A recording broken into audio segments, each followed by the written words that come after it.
자, 이제 모세오경 이번 주 다음 주에서 5권을 다룰 건데 오늘은 창세기 출애굽기 2권을 다루려고 합니다. 아마 창세기를 1시간 정도 다룰 것 같고요. 출애굽기를 한 40분 정도 다루지 않을까라고 생각하는데요. 창세기, 출애굽기 오늘 이 2권을 우리 함께 배우면서 성경의 시작이 어떻게 시작되었는가, 하나님의 구원은 어떻게 시작됐는가 우리가 한번 좀 살펴보도록 하겠습니다. 자, 모세오경은 아주 긴밀하게 연결되어 있는 책입니다. 그래서 모세오경은 한 권 한 권으로 따로 살펴보는 것도 중요하지만 그에 앞서서 모세오경 전체가 마치 연결되어 있는 한 권의 책이다라고 하는 관점에서 이것을 바라보는 게 굉장히 중요하겠다라는 것이죠. 자, 보십시오. 성경은 역사로서 창세기로부터 출애굽기, 민수기, 여호수아 이런 식으로 역사가 흘러나아갑니다. 이러한 창세기로부터 여호수아까지 넘어가는 이런 과정 안에 하나님의 백성이 어떠한 가치와 어떠한 삶을 살아야 되는지에 대한 하나님 법 2개가 주어졌는데 하나가 레위기고 또 하나가 신명기입니다. 출애굽기는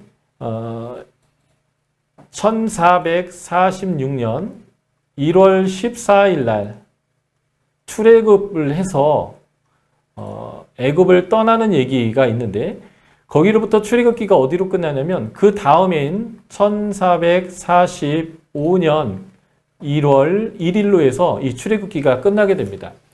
그 출애굽기가 끝난 시점은 하나님의 영광이 완성된 성막에 임함으로부터 이렇게 끝나게 되는데 그 하나님의 성막에 하나님의 영광이 임한 그 자리 1월 1일 날 하나님이 모세를 통해서 이스라엘 백성에게 이렇게 살아야 된다라고 말씀했던 법이 레위기입니다. 이것은 민수기 10장 10절 그래서 출애굽기 40장부터 민수기 10장 10절까지의 이 상황과 이 레위기가 정확하게 겹치게 되는데요. 이 민수기 10장 11절을 보면 출애굽한 지 2년 제2월 20일이라고 표현합니다. 그러니까 지금 이 출애굽기가 끝난 때부터 이 민수기 10장까지 다시 말해서 레위기가 기록되고 이스라엘 백성에게 말해지는 기간은 50일 기간입니다. 이 기간 동안 하나님의 백성들이 어떻게 살아가야 되는지 성막을 중심으로 어떻게 하나님과 관계해야 되는지를 설명하는 것이 레위기이죠. 민수기는 이스라엘 백성들이 민수기 26장에 인구조사를 하게 되는데 이 인구조사한 출애굽한 제2세대를 향하여 이 레위기처럼 하나님이 주셨던 말씀이 신명기입니다. 그러므로 레위기는 출애굽 1세대요. 올드 제너레이션이죠. 올드 제너레이션, 첫 세대, 출애굽 1세대와 하나님과 맺은 계약의 말씀이고요. 이 신명기는 뉴 제너레이션, 새 세대죠. 출애굽 제2세대에게 하나님이 주신 언약의 말씀인데 바로 그래서 이 역사, 창세기, 출애굽기, 민수기를 지나가는 이 역사 안에 하나님과의 계약을 맺었던 이 내용들이 레위기와 신명기와 이렇게 연결되어 있습니다. 그래서 지금 이 모세오경은 5권을 마치 한 권처럼 취급해서 하나님의 말씀을 읽어내리는 것이 굉장히 중요하고요. 그래서 제가 지금부터 강의할 때는 이 모세오경을 한 권 취급해서 창세기는 어떠한 책인지라고 하는 부분들의 입장에서 이 말씀을 여러분들과 함께 나누려고 합니다. 한마디로 얘기하면 이 모세오경을 읽어야 됐던 첫 번째 독자죠. 그들을 우리는 원독자라고 부르는데요. 원독자. 이 모세오경을 읽어야 될 첫 번째 독자들은 누구냐면 출애굽한 사람들 중에 광야 40년이 다 지났던 제2세대들입니다. 이미 이 출애굽 2세대들은 출애굽기부터 민수기까지를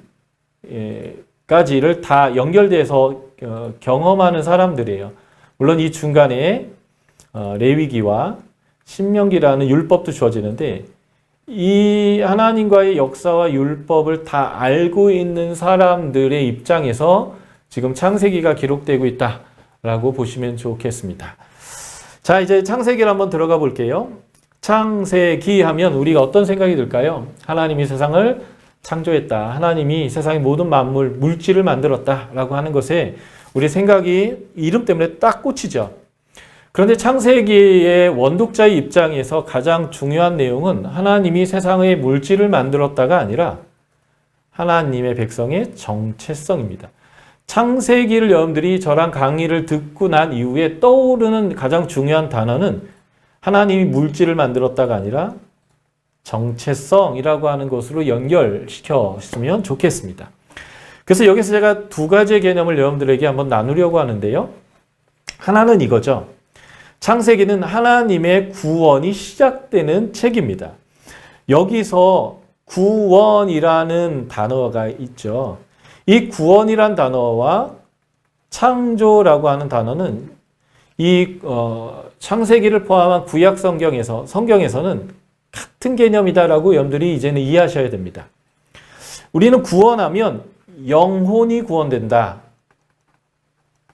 그래서 우리가 죽으면 천국 간다라는 개념으로 이 구원을 우리가 많이 이해하고 있는 것이 우리의 현실입니다. 그런데 사실 성경이 말하는 구원의 설명을 위해서 가장 중요한 단어는 창조입니다.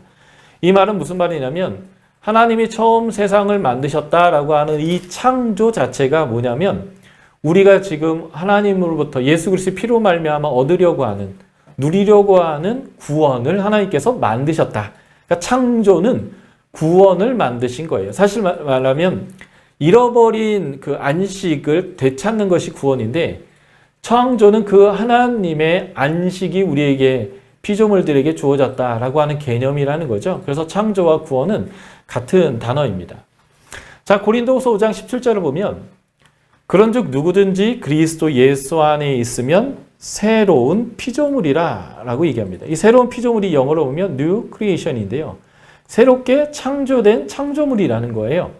그러니까 지금 구원, 예수 그리스도 안에 있는 구원이라는 것은 뭐예요? 하나님 앞에서 새롭게 창조된다라고 하는 겁니다. 그래서 이 구원의 완성을 보여주고 있는 요한계시록은 어떻게 끝날까요? 하나님의 새 하늘과 새 땅의 창조로 끝납니다. 이 창조가 바로 구원이에요. 여러분들이 이 개념을 이해해야 하나님 나라 백성으로서 사는 것이 무엇인지 이해되기 시작하는 거예요. 그래서 누구든지 예수 그리스도 안에 있으면 새로운 피조물이 됐는데 새 것이 되는 것입니다. 새 것이 이미 왔다는 거예요. 그래서 새로운 것, 하나님 앞에서 첫 창조 때의 아담처럼 온전한 새로운 것이 되는 것이 구원이다. 그러므로 이제 여러분들은 창세기를 떠올릴 때의 창조라고 하는 단어를 구원을 하나님께서 시작하셨다라는 개념으로 이해하시는 게 중요하겠다. 두 번째는 원독자가 출애굽한 이스라엘 백성들인데 이 출애굽한 이스라엘 백성들에게 하나님이 이 창세기를 주셨던 이유가 뭐냐면 이 하나님이 이루시려고 하는 이 구원, 창조를 위하여 이 백성이 부름을 받았다는 거예요. 그래서 하나님의 언약 백성은 누구이며 어떤 정체성을 가지며 어떻게 살아가야 되는 사람인가라고 하는 것들을 이 책이 보여준다는 거죠. 그러니까 여러분들은 창세기를 통해서 내가 하나님으로부터 받은 그 구원이 무엇인가를 이해하는데 그것이 뭐냐면 이러한 언약 백성으로서의 정체성으로서의 삶을 살아가는 것이 구원이다라는 것들을 여러분들이 이제 이 창세기를 통해서 배우시게 될 것입니다.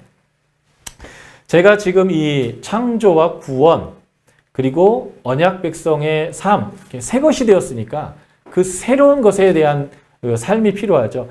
그것을 이 창세기가 말하고 있다라는 것을 이제부터 여러분들에게 설명드리겠습니다.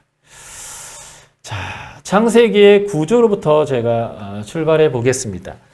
창세기가 어떤 메시지를 말하고 있는가라는 것들을 표현하기 위해서는 이제 구조를 설명하는 게 아주 중요한데요.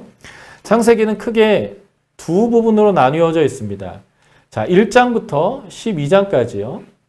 여기는 제가 11장 26절까지 표현했는데 좀 이따 설명드릴게요.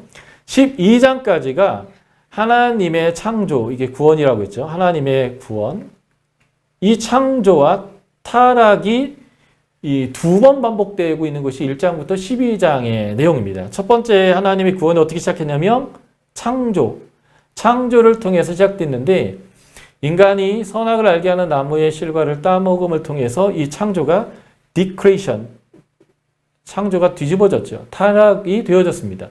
그래서 하나님이 노아와 언약을 맺어서 한 번 더 창조를 하시는데 이게 다시 한번 사람들이 바벨탑을 쌓으면서 다시 이 창조가 뒤집어지는 이 두 번의 패턴이 1장부터 11장 가운데 설명되어지고 있습니다.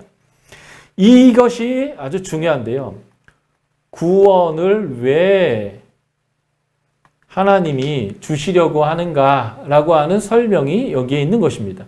그래서 하나님이 우리에게 구원을 주시기 위해서 아브라함을 택하는데요. 이 아브라함에 대한 족보가 요 창세기 12장 27절에 시작됩니다. 그래서 여기서부터 표현하거나 아니면 12장부터 쉽게 아브라함의 얘기가 시작되는데 이게 창세기의 가장 중요한 부분입니다. 자, 한번 생각해 보세요. 물질을 창조한 얘기는 창세기에 2장이 나오는데요. 2장은 창세기가 50장짜리이기 때문에 창세기의 4%입니다. 어떤 책의 4%의 내용을 가지고 이 책은 이런 책이다 라고 얘기한다면 그것이 합당한 논지일 것인가? 예요. 아니요. 정말 하나님은 이 첫 창조를 회복하고 다시 말해서 하나님의 구원을 회복하려고 하나님의 구원의 역사를 쓰시는데 그 구원의 역사를 자세하게 기록한 것이 아브라함과 이삭과 야곱과의 언약을 통하여 그 구원의 일들을 해 나아가시는 것입니다. 38장, 이 책의 78%의 내용이 바로 이 부분에 나와 있는데요. 이 아브라함과 이삭과 야곱이 누군가? 이게 바로 지금 이 성경, 모세오경을 읽는 원독자의 조상들입니다. 그래서 다시 말해서 이 창세기는요, 원독자들이 지금 왜 광야에 있는지, 왜 가나안을 정복해야 되는지, 그 정복해야 하는 것은 우리의 능력으로 할 수 있는지 없는지에 대한 궁금증이 있는데 그거에 대해서 창세기는 78%의 내용인 아브라함과 이삭과 야곱과의 언약의 내용을 가지고 설명하고 있는 것이 창세기입니다. 그래서 원독자들의 정체성을 설명하는 건데요. 이 원독자의 정체성은 언약 백성의 정체성인데 우리가 신약의 언약 백성이죠. 그래서 우리가 하나님의 언약 백성으로서의 정체성을 이해하게 하는데 이 책이 아주 중요한 영향을 미치고 있다라고 보시면 되겠습니다. 이 말이 좀 어려우실 것 같긴 한데요. 이제 앞으로 제가 이 부분에 좀 더 설명하면 잘 이해되실 거예요. 처음에는 이게 뭔가 하실 건데 좀 따라와 주시면 좋을 것 같고요. 자, 저는 이 창세기 이 구조보다 더 중요하게 생각하는 창세기 설명해야 하는 구조는 이것입니다. 창세기에는 세 개의 언약이 등장해요. 창조 언약, 노아 언약, 아브라함과 이삭과 야곱의 언약이죠. 이 창조 언약으로부터 타락까지의 이 내용은 창세기 1장부터 11장까지의 내용이에요. 창조했는데 타락하죠. 그래서 타락이 확산되니까 하나님이 노아와 언약을 맺으면서 다시 창조합니다. 이게 재창조인데 이게 왜 재창조인지는 제가 노아를 설명드리면서 이해시켜 드릴게요. 하나님이 다시 창조했는데 불구하고 다시 타락을 합니다. 그러니까 창조와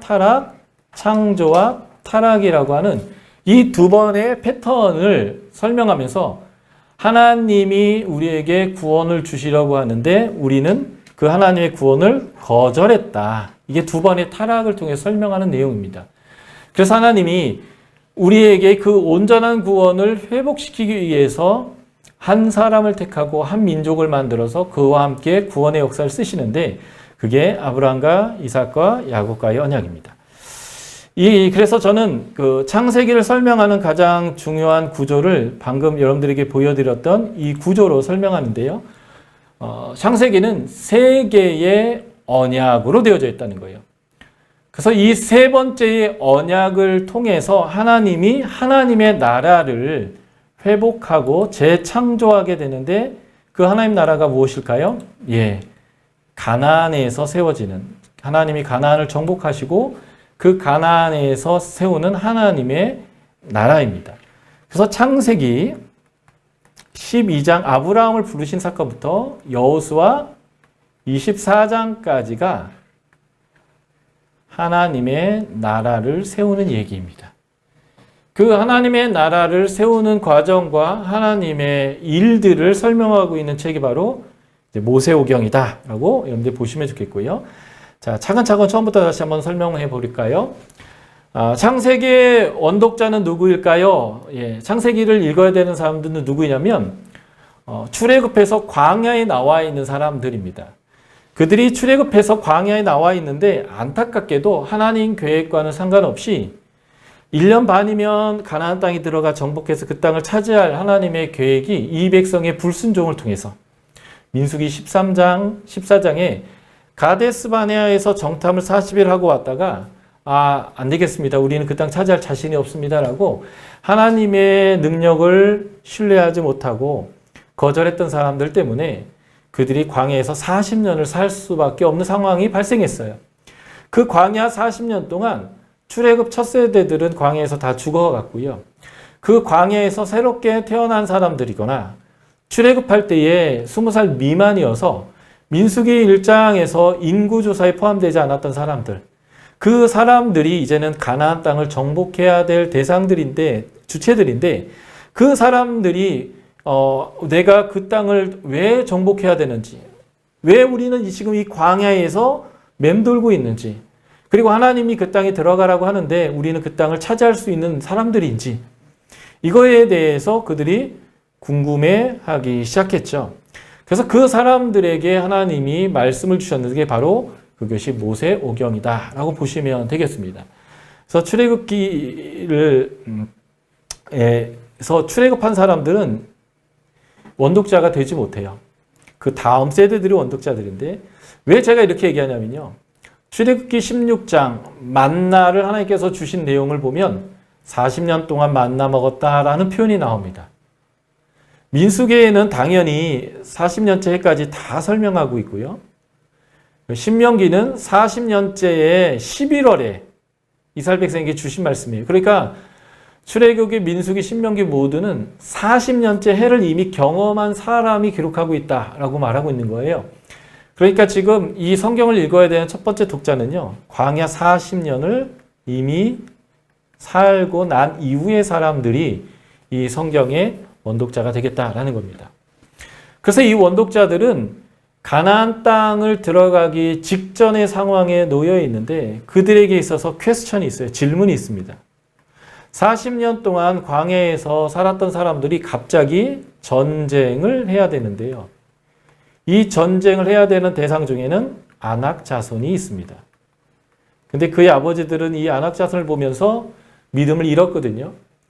이 두 번째 세대는 그러면 뭔가 다른가? 아니요, 사실은 특별하게 다른 것이 없는 사람들이에요.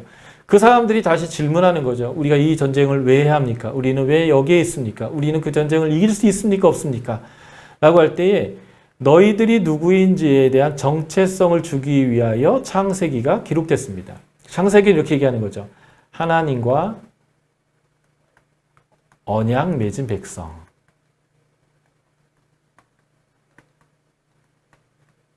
너희가 하찮은 존재가 아니라는 거예요.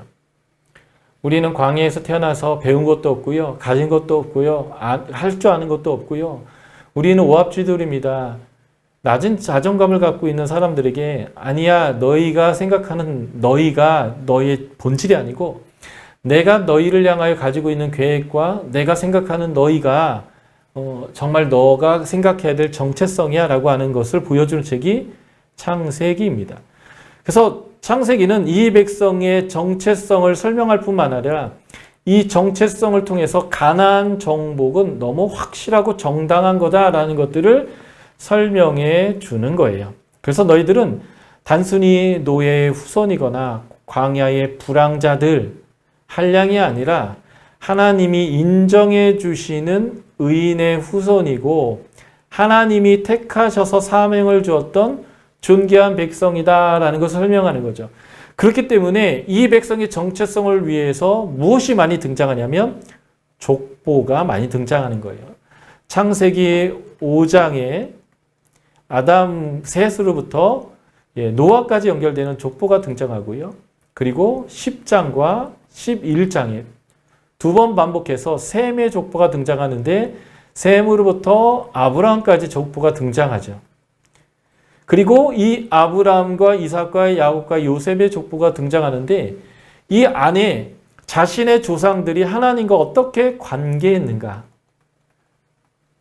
그리고 하나님과 그 백성 가운데 어떤 언약이 있었는가, 이걸 통해서 하나님으로부터 오는 정체성,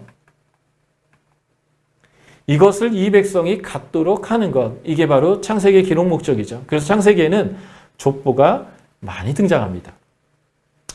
그래서 하나님이 하시고자 하는 것은 이거예요. 가나안 정복이다. 그런데 하나님의 계획이에요. 이거는 사람의 계획이 아니라 하나님의 계획이고, 그래서 하나님은 가나안 땅을 정결케 하는 하나님의 재창조 사역을 할 거라고 말씀합니다. 하나님의 나라를 만들기 위해서는 정결하게 그 나라를 만들어야 되는데, 이렇게 하나님께 했던 전에 사역이 있었어요. 그게 뭔지 아세요? 노아의 홍수입니다. 그러니까 노아의 홍수는요, 단순히 하나님이 죄악을 심판하는 얘기가 아니라 하나님의 나라를 세우는 얘기입니다. 그런데 이 하나님이 노아의 홍수 때 무엇을 했냐면요, 이 아낙자손과 같은 사람들, 그것이 누구예요? 네피림이죠. 이 네피림을 하나님이 심판하셨어요. 그래서 가나안의 아낙자손의 심판은 하나님이 죄악이 가득했던 네피림들을 심판하는 것과 같은 사건임을 설명합니다. 이 도표를 보시면 여러분들이 좀 더 이해가 되실 것 같은데요.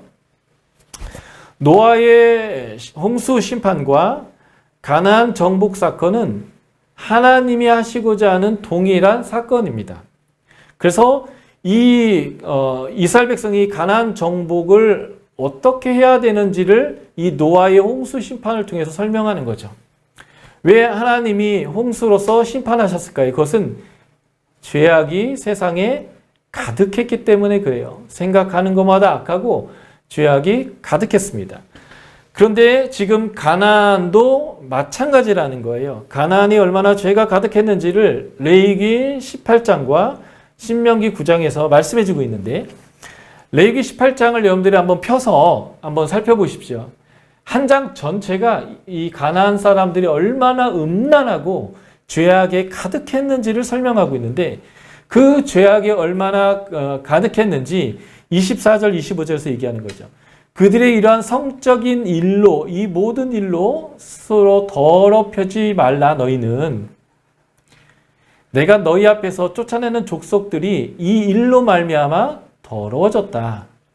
그래서 그 땅이 그들을 담아낼 수 없어서 그들이 더러워졌기 때문에 그들을 스스로 토하여 내고 있는 상황이다 라고 이제 말하는 거예요. 그들의 죄악 때문에 그들이 심판받고 있다는 거죠. 신명기 9장에서도 동일하게 이야기합니다. 신명기 9장 1에서 3절 보면, 내가 너희들을 그 땅에 들어가서 그 땅을 차지하게 할 건데 너희들은 이렇게 얘기한다라는 거예요. 거기에는 크고 많은 백성, 아낙자손이 있는데 이 아낙자손을 누가 능히 당할 수 있느냐라고 너희들이 얘기하지만, 사실은 너희들이 알아야 될 것은 이거다. 내가 그들을 멸할 거다. 내가 그들을 멸할 거다. 여호와께서 그들을 멸할 거다. 여호와께서 그들을 속히 멸할 거다. 그 이유가 무엇이냐? 그것은 그들이 악하기 때문이다. 그들이 악함으로 말미암아 하나님이 그들을 내쫓는 거다라고 말씀하시는 거예요. 자, 보십시오. 노아의 홍수 때 그들이 악했기 때문에 하나님이 심판했던 것처럼 가나안 정복도 그들이 악하기 때문에 하나님이 심판하는 거예요. 그러니까 지금 이 가나안 정복의 사역의 주체가 누구일까요? 예, 하나님입니다. 하나님. 이스라엘 백성이 주체가 아니고요. 하나님이 주체입니다. 그러면 그 땅을 정복하는 힘, 능력, 방법은 누구로부터 나올까요? 이스라엘 백성들이 많이 배웠는가? 많이 가졌는가? 이스라엘 백성이 똑똑한가? 이스라엘 백성이 강력한 전투력이 있느냐? 이 문제가 아니라 이 일을 하시는 주체의 하나님이 이 일을 하실 것에 대한 믿음이 필요한 거죠. 그래서 이스라엘 백성들이 이 아낙 자손 때문에 그 땅에 들어가기 힘들다고 얘기하는데 하나님이 네피림을 제거한 것이 하나님이듯이 이 아낙 자손을 심판하고 제거하는 것도 하나님이시라는 거예요. 그래서 민수기 13장 33절 보면 아주 재미있는 표현이 등장합니다. 이스라엘 백성들이 가서 정탐하여서 봤던 아낙 자손이 누구냐면요. 네피림의 후손인 아낙 자손의 거인들을 그들이 보았다라고 표현합니다. 네피림이 죄악 때문에 하나님께서 심판되었던 것처럼 아낙 자손도 그들의 죄악 때문에 하나님이 심판하시는 거예요. 그러니까 이 일은 이스라엘 백성의 일이 아니라 하나님의 일이고 하나님의 계획이고 하나님의 능력으로 하나님의 방법에 따라 이 일이 이루어질 거라는 거예요. 그래서 이스라엘 백성들이 알아야 되는 것은 뭘까요? 하나님의 결정과 능력으로 홍수로 이들이 진멸됐던 것처럼 이 진멸 전쟁도 오직 하나님의 손에 달렸다는 것을 믿는 것입니다. 그러면 이 믿음의 모습을 어떻게 우리가 보여줘야 될까요? 노아의 홍수 때는요, 하나님의 백성의 순종이 있었는데 그게 누굴까요? 노아의 순종이 있었습니다. 이 노아가 누굴까요? 바로 이스라엘 백성의 조상입니다. 창세기 5장에 나와 있는 이 족보에 등장하는 사람이죠. 이 노아가 순종해서 하나님의 나라의 창조의 일에 참여했듯이 이스라엘 백성들이 해야 되는 일이 뭘까요? 노아처럼 하나님이 말씀하시는 방식에 따라 순종하여서 그 하나님의 나라를 세우는 일에 참여하는 것입니다. 그러니까 여기서 제일 중요한 건 뭘까요? 예, 하나님을 신뢰하고 하나님의 방식을 따라서 순종하여 하나님의 나라에 참여하는 일만 이들이 하면 된다는 거예요. 그러니까 이들의 착각은 뭘까요? 우리의 숫자나 우리의 능력이나 우리의 가진 것이나 우리가 얼마나 센 것이냐, 우리가 무엇을 할 수 있느냐, 우리가 무엇을 감당할 수 있는 사람인가라고 하는 문제를 보고 그걸 가지고 아낙자손을 봤더니 우린 못 당해, 우린 할 수 있는 게 없어, 누가 아낙자손을 능히 당할 수 있으랴, 그들의 성벽은 하늘에 닿았는데 라고 막 이렇게 말할 수 없는 거예요. 근데 성경은 이렇게 얘기하는 거죠. 아니, 이건 내가 하고 싶은 일이고 내가 할 일이고 내 능력으로 할 것이고 내 방법으로 할 것이고 내가 이 모든 것을 진행할 건데 너희를 참여시키고 싶어. 그러니까 너희는 노아가 하나님의 일에 참여한 것처럼 동일한 참여의 일들을, 그 믿음을 가지고 하나님 방법에 참여해달라는 거예요. 그래서 여호수아에서 이 하나님 나라가 세워지는 것이 완성된다고 했는데 그때 전투의 방법을 보면 희한하잖아요. 홍해를 갈라놓지도 않은 물이 가득한 요단강을 들어가라. 이게 하나님의 방법이에요. 하나님, 한두 달만 기다리면 물 빠져요. 그게 아니라 그냥 하나님이 물 가장 많을 때 들어갈 때 그냥 들어가는 거. 여리고 앞에 갔는데 하나님이 할례를 하래요. 적군 3.5km 앞인 여리고부터 제일 가까운 길갈에 3.5km 앞에 있는 사람들에게 할례를 하라는 거예요. 근데 이 사람들이 어떻게 해요? 할례를 시행하잖아요. 할례를 하고 나니까 하나님 뭐라고 하십니까? 아파 죽겠는 사람들에게 여리고성을 돌라고 하잖아요. 상식적이지도 않고 전략적이지도 않고 우리의 생각으로는 이해되지 않는 것인데 노아에게 그 큰 배를 만들라고 했던 것도 이해되지 않았을 거예요. 그런데 순종했을 때 어떤 일이 벌어졌는가? 하나님의 능력이 하나님의 나라를 이루었다는 거예요. 중요한 건 이것이죠. 언약 백성인 우리도 사실은 노아처럼 이스라엘 백성들처럼 무엇을 신뢰해야 되냐면 하나님이 하시는 일에 우리가 참여됐을 때 우리의 내가 보는 내가 얼마나 배웠는가, 얼마나 가졌는가, 내가 얼마나 말을 잘하는가, 얼마나 지도력이 있는가, 내가 할 수 있는 것이 무엇인가라고 하는데 초점을 맞추는 게 아니고요.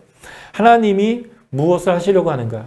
근데 그 하나님이 나를 불렀다라고 한다면 그 부름 앞에서 그냥 믿고 순종하고 하나님 말씀하시는 것을 하나하나 순종해 나아갈 때 하나님 나라를 이루어갈 수 있는 것. 이게 바로 언약 백성이다라고 하는 것입니다.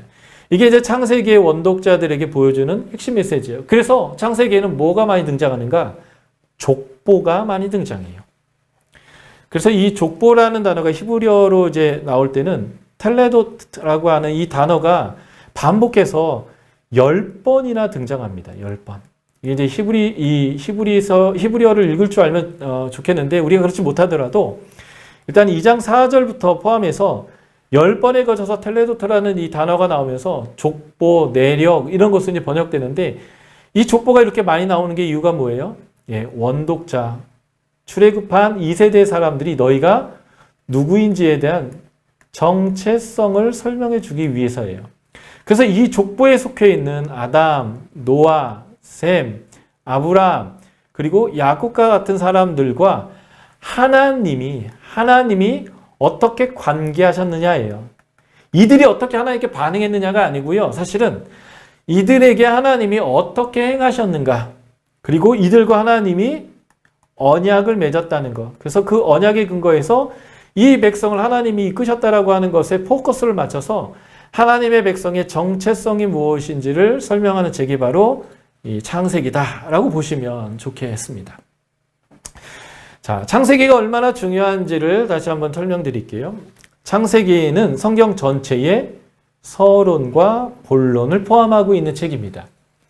성경은 구원의 책인데 why죠? 왜 하나님이 우리를 구원하시려고 하는가?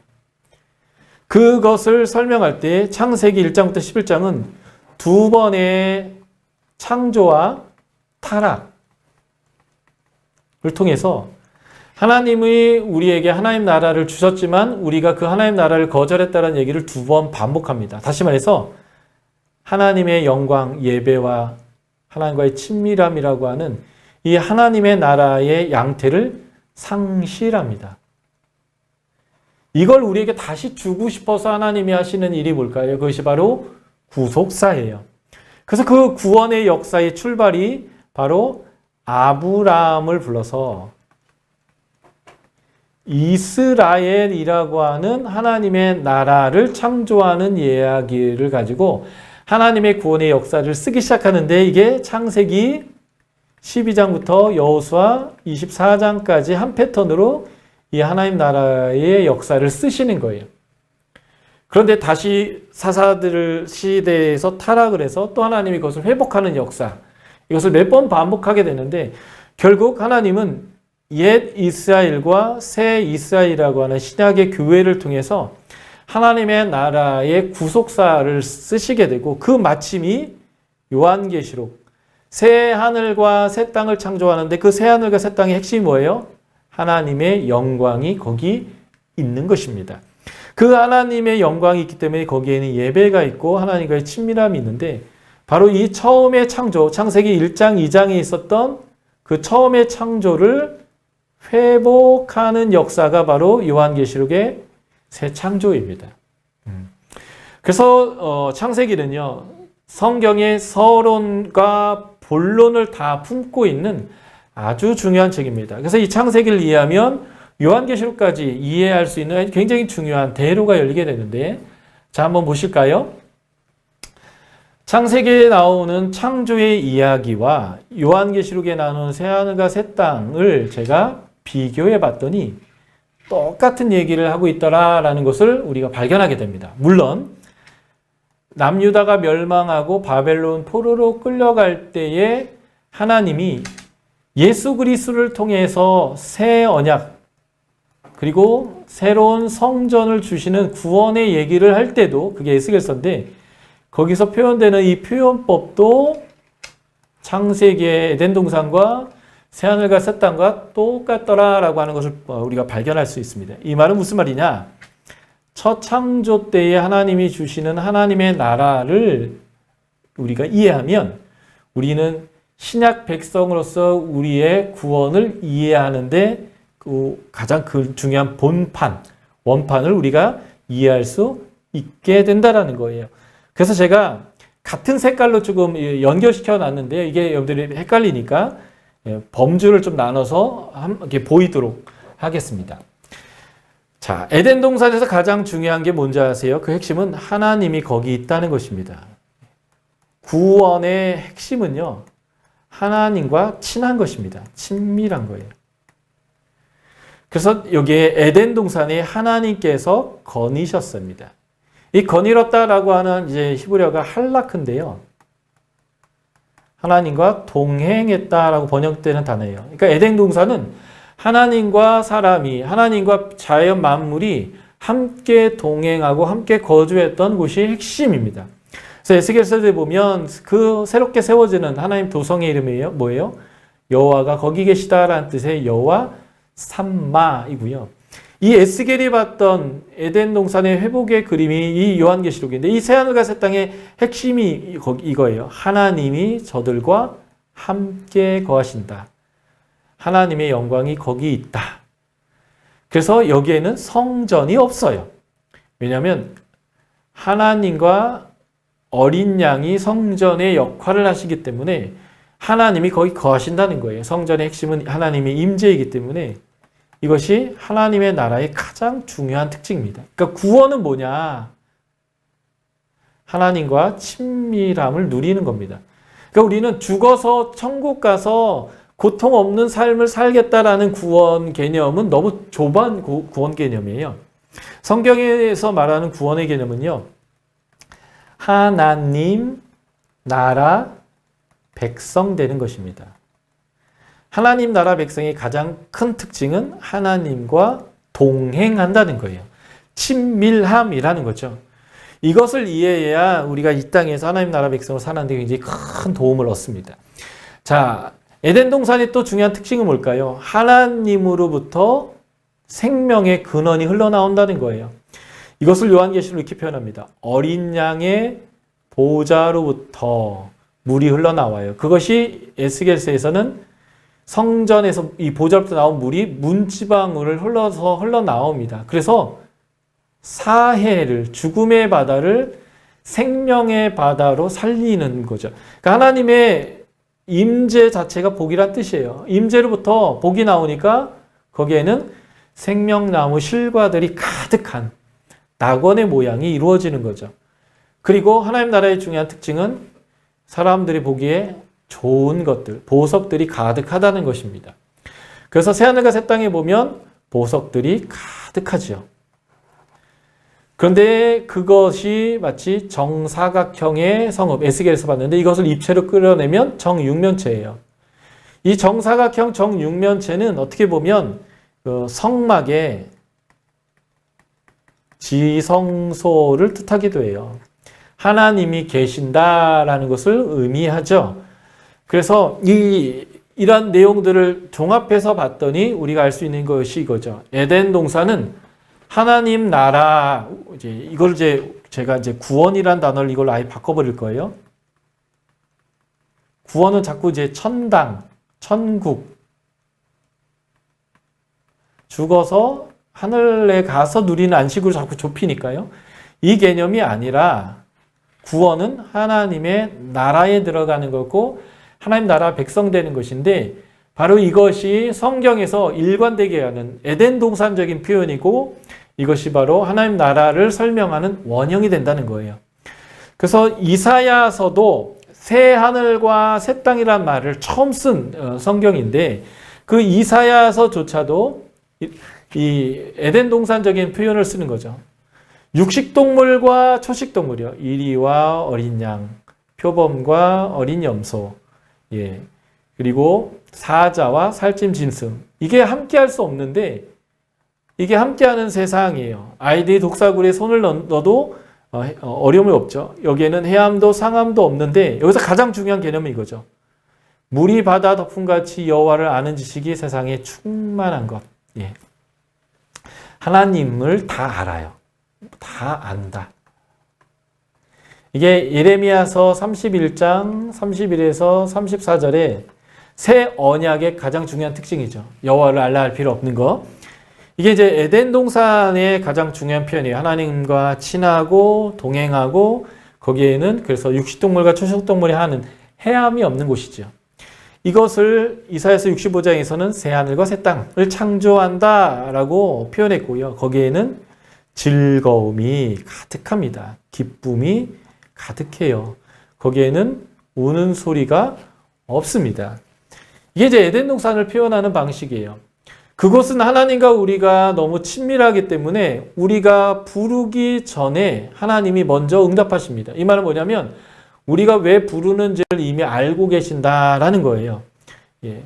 그래서 이곳의 양태를 다시 에덴 동산처럼 표현하는 거죠. 초식동물과 육식동물이 함께 있는 그런 곳, 이게 바로 에덴 동산이다. 이게 바로 하나님의 나라의 가장 중요한 양태죠.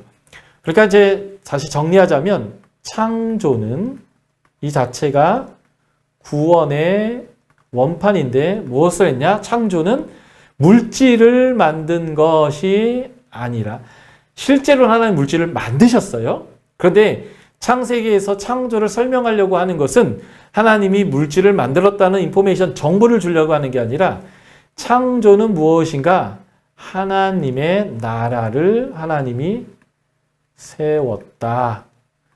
를 설명하는 것이 창세기의 창조다라는 것을 여러분들이 이해하셔야 됩니다. 그래서 이 창조를 통해서 하나님의 나라를 세웠는데 그 하나님의 나라, 이 창조의 가장 중요한 특징은 아까 여기서 말씀은 즐거움이거든요. 즐거움. 하나님 나라의 가장 중요한 것은 하나님과의 친밀함인데 이 친밀함의 양태, 결과죠. 표현되는 것은 즐거움이고 이것을 안식이라고 표현하는데 이 즐거움과 안식은 어디로부터 오는가? 하나님과 친함부터 오는데 이 하나님과의 친밀함을 깨트리고 거절하고 사단과 친하기로 결정한 것이 타락이에요. 그 결과가 뭘까요? 이 즐거움, 안식을 잃었다. 다시 말해서 하나님의 나라를 잃어버렸다는 거예요. 그래서 하나님이 그 하나님 나라를 회복시켜 주려고 하는데 우리가 끝까지 그 하나님 나라의 회복을 거절했다라고 하는 것을 설명하는 것이 창세기 1장부터 11장에 나오는 두 번의 타락의 사건이라는 것입니다. 그래서 이것을 언약적으로 제가 이렇게 표현하고 싶습니다. 창세기에는 창조 언약과 노아 언약이라고 하는 두 개의 언약이 등장하는데 이게 다 뭐라고 표현했어요? 하나님의 나라를 세운 것과 회복한 것입니다. 그런데 그 두 번 다 어떻게 됐을까요? 타락. 두 번 다 타락했다는 거예요. 그래서 창세기 12장에서 하나님은 하나님 나라를 다시 세우기 위해서 아브라함을 택했다라는 것인데 그 하나님의 창조의 얘기를, 이 하나님 나라의 창조의 얘기를 창세기 12장부터 여호수아 24장까지 이 창조의 얘기를 이해하기 위해서는 바로 이 창조 언약이 무엇인지를 이해해야 이 패턴을 가지고 그 하나님 나라를 이해할 수 있습니다. 하나님은 세상을 언약적으로 만드셨어요. 그래서 하나님이 세상에 복과 저주라고 하는 언약적인 해라 하지 마라. 이게 이제 우리에게 선택권을 주신 하나님의 전능하심 안에서 하나님의 성품을 가진 우리에게 선택권을 주신 사건이에요. 그래서 하나님이 우리에게 복을 주셨습니다. 생육하고 번성하고 땅에 충만하고 정복하고 다스리고 세상을 보존해라. 그리고 세상에 있는 식물들을 니들이 먹어라. 이게 이제 하나님이 주신 복입니다. 이 복을 이제 누리라고 하나님께서 우리에게 복을 주셨는데 이 복을 누리는 것도 우리의 선택이에요. 그리고 또 하나가 하나님은 선악을 알게 하는 나무의 실과는 먹지 말라. 죽는다. 이것도 우리의 선택입니다. 하나님이 주신 복을 누리고 하나님이 우리에게 계획하지 않은 저주는 거절하는 선택을 하도록 우리에게 하나님이 언약적으로 주셨는데 안타깝게도 의도적으로 이 언약을 파기한 사건이 나오는데 이게 바로 우리가 선악을 알게 하는 나무의 실과를 먹은 사건입니다. 하나님의 나라를 잃어버리는 거죠. 하나님 나라를 잃었다라는 것은 하나님과의 친밀한 관계를 잃어버린 겁니다. 자, 요 내용을 우리 신약으로 연결시킬게요. 신약으로. 하나님은 지금도 우리와 친밀하게 함께 하시기를 원하고 하나님 안에서 우리가 안식을 누리기를 원합니다. 그래서 하나님 편에서 먼저 손을 내미셨죠. 그 친밀한 관계를 수용하는 게 뭘까요? 예, 우리가 믿음으로 반응하는 거예요. 예수 그리스도의 피로 말미암아 우리가 구원 얻었음을 믿는 것입니다. 이게 뭐예요? 수용하는 겁니다. 하나님 나라를 수용하는 겁니다. 그러면 끝나나요? 안 끝납니다. 뭘까요?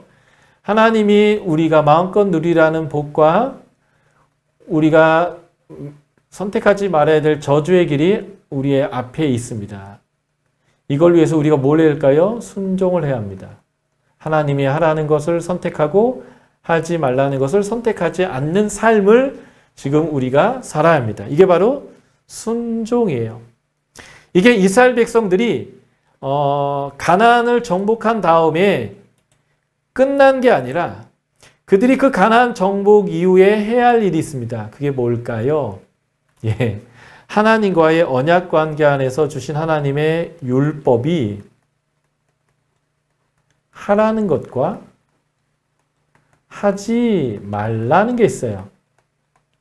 뭘 해야 될까요? 선택해야 합니다. 선택. 이게 이스라엘 백성들의 모습이라면 지금 우리도 하나님의 나라의 백성으로서 선택해야 합니다. 예수님은 마태복음 5장부터 7장의 산상수훈을 통해서 하나님의 백성으로서 우리가 어떻게 살아야 되는지, 어떻게 하지 말아야 되는지에 대해서 우리가 말씀하시죠. 이게 바로 선택입니다. 하나님의 백성, 하나님과 친밀하게 지내는 삶을 선택하는 이것을 누리는 게 중요한데 여기서 가장 중요한 단어가 바로 순종입니다. 그래서 우리는 이 창조를 통해서 하나님의 백성이 하나님과 친하게 지내면서 하나님이 하라는 것은 무엇이며 하지 말라는 것이 무엇인지를 배워서 옳은 선택을 하는 순종의 삶을 살아야 한다는 것들을 배우게 되는 거죠. 이게 바로 예수 그리스도를 통해서 이 땅 가운데 오는 하나님의 나라 속에 우리가 들어간 하나님의 백성들이 살아야 될 방식이다라고 보시면 좋겠습니다. 그런데 첫 이 언약의 관계가 어떻게 됐을까요? 예, 깨어졌습니다. 그 깨어짐의 결과가 뭐예요? 에덴에서 추방당했는데 이게 바로 하나님의 친밀함을 잃어버린 이것이 죽음의 의미입니다. 정령 죽으리라 했던 죽음의 의미고요. 이걸 통해서 하나님이 노동과 출산의 고통 그리고 죽음을 주셨습니다. 이것은 어떻게 보면 벌이라고 볼 수 있지만 뒤집어 말하면 하나님은 이것을 약간의 벌과 회복을 위한 하나님의 역사를 쓰신 거다라고 우리가 볼 수 있게 됩니다. 약간의 벌이라고 하는 말은 무슨 말이냐면 죄를 진 사람들에게 뭐 그럴 수 있지 하고 계속적으로 넘어가지면 계속 그 죄를 선택해요. 순종이 무엇인지를 배우지 못합니다. 그래서 하나님이 불순종하면 안식을 잃는구나. 하나님 안에서의 행복을 잃는구나 라는 것을 경험시키는 것이 노동과 출산의 고통을 더하는 것이고 하나님의 얼굴 앞에서 추방하는 것이었습니다. 창세기가 창세기 3장이 추방으로 끝났는데요. 4장 1절, 한 절 만에 하나님이 사람들에게 돌아오십니다. 4장 1절을 보시면 하나님이 아담과 하와에게 찾아오셨음을 우리가 볼 수 있는데요. 4장 1절 한번 여러분들 찾아봐 주시겠어요? 4장 1절 보시면 아담이 그의 아내 하와와 동침하매 하와가 임신하여 가인을 낳고 이르되 내가 여호와로 말미암아 등남하였다 이렇게 표현합니다. 어떻게 애를 갖게 됐다고요? 여호와로 말미암아요. 사실 하나님이 인간에게 주셨던 첫 번째 복은 생육하고 번성하라고 하는데요. 진짜 벌이 뭔지 아세요? 이제 너희가 애 못 낳는다입니다. 그런데 고통을 더했지만 애를 낳을 수 있다는 것은 진짜 벌이 아니었던 거예요. 그리고 실제로 하나님은 쫓겨난 인간에게 성경을 읽으면 딱 한 절 만에 찾아오셔서 생육하고 번성하게 하셨습니다. 그리고 생육하고 번성하게 했던 그 4장 1절에서 얻은 아이의 이름이 가인인데요. 가인의 직업이 뭘까요? 놀랍게도 농사꾼이에요. 자, 창세기 4장의 2절에 보면 가인은 농사를 지었더라 라고 얘기합니다. 그런데 그 가인이요, 농사를 지어서 나온 소산으로 하나님께 예배를 드리고 있어요. 그러니까 농사가 되고 있다는 것입니다. 더 놀라운 건 뭘까요? 가인과 아벨이 예배를 드리고 있고 하나님이 어떤 예배는 받으셨다는 거예요. 재밌죠? 생육하고 번성하라는 복도 계속되고 있고요. 예. 농사도 지어지고 있고요. 그리고 하나님의 예배도 회복되고 있다는 겁니다. 무엇을 제가 말씀드리냐면요. 하나님은 우리가 하나님을 거절해도 우리와 친밀하게 지내시기를 간절히 소망해요. 제가 이제 다음 시간에 출애굽기 설명하면서 성막에 대한 이야기를 할 것인데 이 성막의 핵심은 이겁니다. 나는 너희와 함께하고 싶어. 교제하고 싶어. 라는 거죠. 그래서 하나님이 이 인간에게 찾아오셔서 회복의 역사를 쓰셨던 것, 그것이 뭘까요? 바로 생육하고 번성할 수 있도록 하시고 경작이 이루어지게 하시고 가족 옷을 주시고 예배를 받으신 겁니다. 그런데 가장 큰 것은 이것입니다. 창세기 3장 15절이죠. 창세기 3장 15절은 이런 말씀입니다. 여자의 후손과 뱀이 원수가 될 것이다 라는 거예요. 그래서 뱀은 여자의 후손의 발꿈치를 상하는데 여자의 후손은 뱀의 머리를 상한다는 거죠. 한마디로 예수님의 십자가를 계시한 것입니다. 인간이 타락한 그 순간 하나님이 벌로서 얘기했던 핵심이 뭐냐면 나 십자가 져서 너희를 회복시킬 거야. 이 말을 했다는 거예요.